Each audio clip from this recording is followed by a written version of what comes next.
So why did you join here? What's the top 10 reasons to tile? Number one, higher yields. That's the one everybody wants to hear. You're going to spend money on an application or a practice or machinery, and you're going to get a higher yield.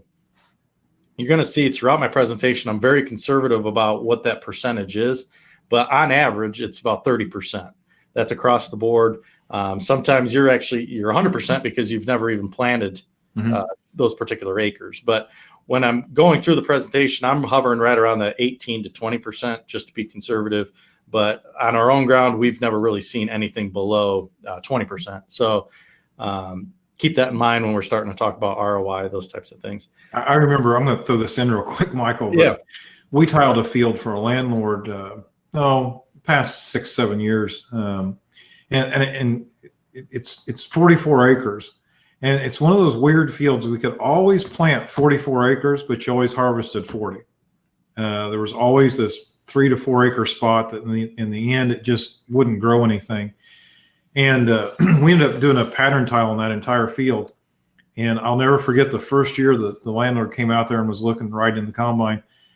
It's like, well, we harvested all the field this time. It's like, oh yeah. And to your point, that 4 acres was 100% return because we always put nutrients in it. We always thought, oh, it'll be the year we can do something.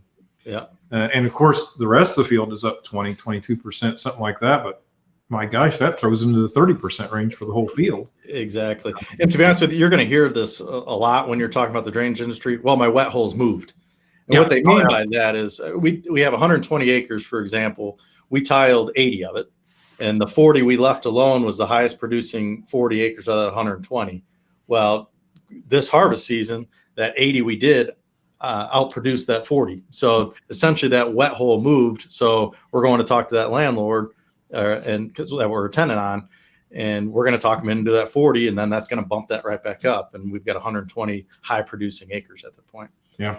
And like I said, I topped this at 10. I mean, this list could go on for 100 different reasons because they start compiling on one another. But number two, I'm not going to go all of them, but number two is longer growing seasons. Your soil is going to have more aeration. You're getting rid of that excess moisture, which all equates to higher temperatures. Higher temperatures equate to being able to plant earlier. Different hybrids could be used, higher yields. So yeah, there's, like I said, there's plenty on here, but we're going to be talking about several throughout this presentation. The number 9, which actually should be kind of higher up on the list. These are they're not numbered by any means, but higher land value. So we've seen a lot of the times that people are buying less productive ground, spending the money on tile and then just flipping it, or farming it for several years, getting that bump in yield, and then they're able to get their money back when they're selling it down the road. Yeah, you jogged my memory. I hate to keep bumping into you here. I actually did a testimonial from a guy last year in Ohio, and he was telling me what his corn had yielded, and I was doing a little audio interview with him, and I asked him what the corn yield would have been on that ground. And he looked at me and he goes, "We never had corn on it before." And I'm like, "Really?" And he goes, "Yeah." He said, "We just right around this area, the soil was just so super saturated all the time, they never could get corn to grow. Yeah. They could grow wheat, beans, things like that." And I mean, and so he was in that, gosh, I think he was in the high hundreds, 160, 180, something like that. And absolutely thrilled to death, to be able to break that cycle of just wheat and beans, and do something like that. And so, yeah, I mean, you look at the land value of something that you can't even grow corn on, and then you turn it into something you can grow corn on. Now, this guy's probably not going to sell the ground, but he could certainly leverage it, and do something else with it. Yeah, exactly. And we can utilize this same list and flip it. I mean, if you don't tile and you have water pooling, I mean, that's compaction right there. So even if you have a dry year, that compaction layer is already present. So you're not going to get crop to grow even in a dry year without drainage. So, and talking about dry year, the biggest misconception is, hey, in a drought, subsurface drainage is going to hurt me. That's so far from the truth. That's the one thing I want. If you take anything from what I say, take that tile pays for itself 24/7, rain or drought. And the reason being is you're able to get in earlier. So a lot of times you're getting your heavy rain events in early spring with subsurface drainage. You're able to get in earlier, getting that root development, getting those roots deeper, getting that soil aeration for when the water spigot does shut off. You already have that consistent stand.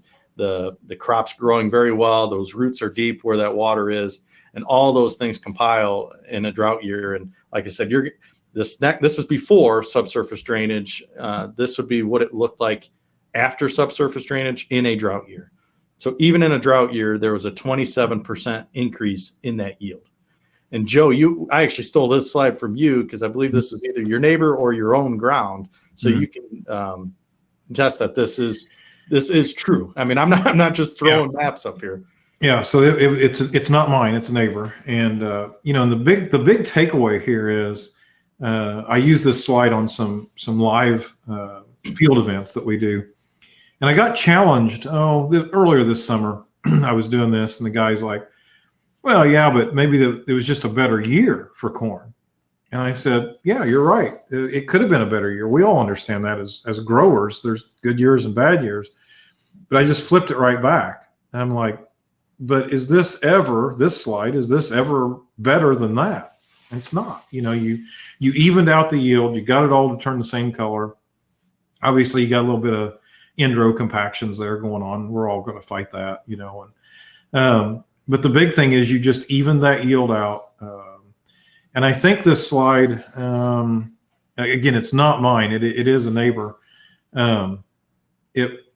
had the year that this drought picture was taken, they had a little bit of wet,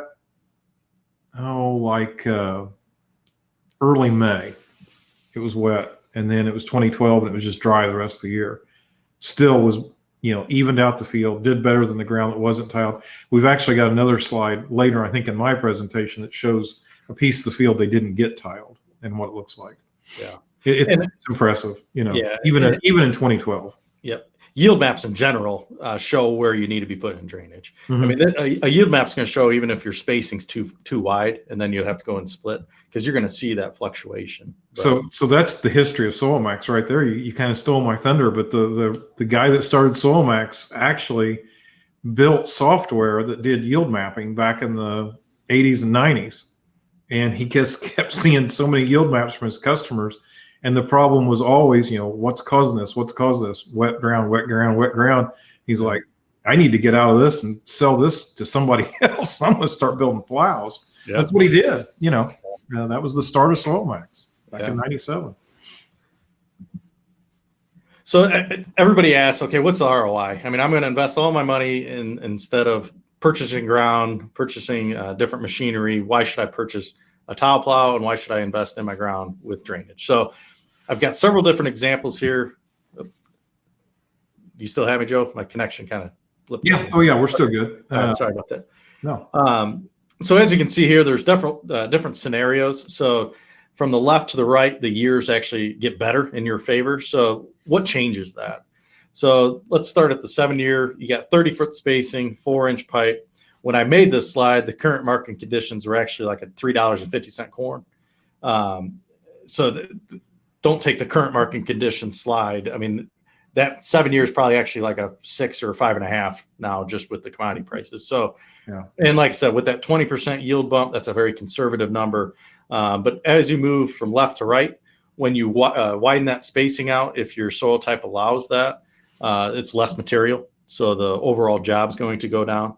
And then same thing when you go from 4-inch to 3-inch, those years actually go down as well. And like I said, we can definitely dive into what's the true ROI on your particular ground.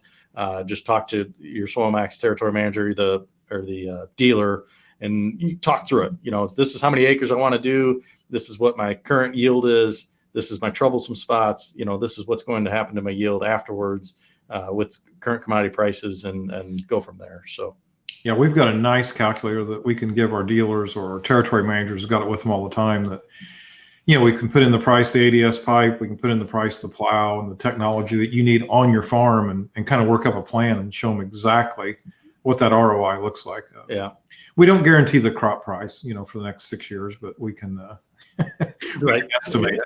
Only if you could. If only we could. I don't think we could make enough plows. So. So Oh, we lost Michael. He'll get back with us pretty quick. So, some of the additional variables we see here, when we talk about the break-even acres of how long it takes, and so we actually ran it through our calculator, and one of the things he listed was 40-foot spacing, 3-inch pipe, 20% bump, 350 corn, let's say, and probably back when he did this, $9 beans, 54 acres. And you've got it all paid for. And I'm not sure what all we had in that. It's probably a pull type plow and maybe most of the technology, because a lot of people have some of the technology.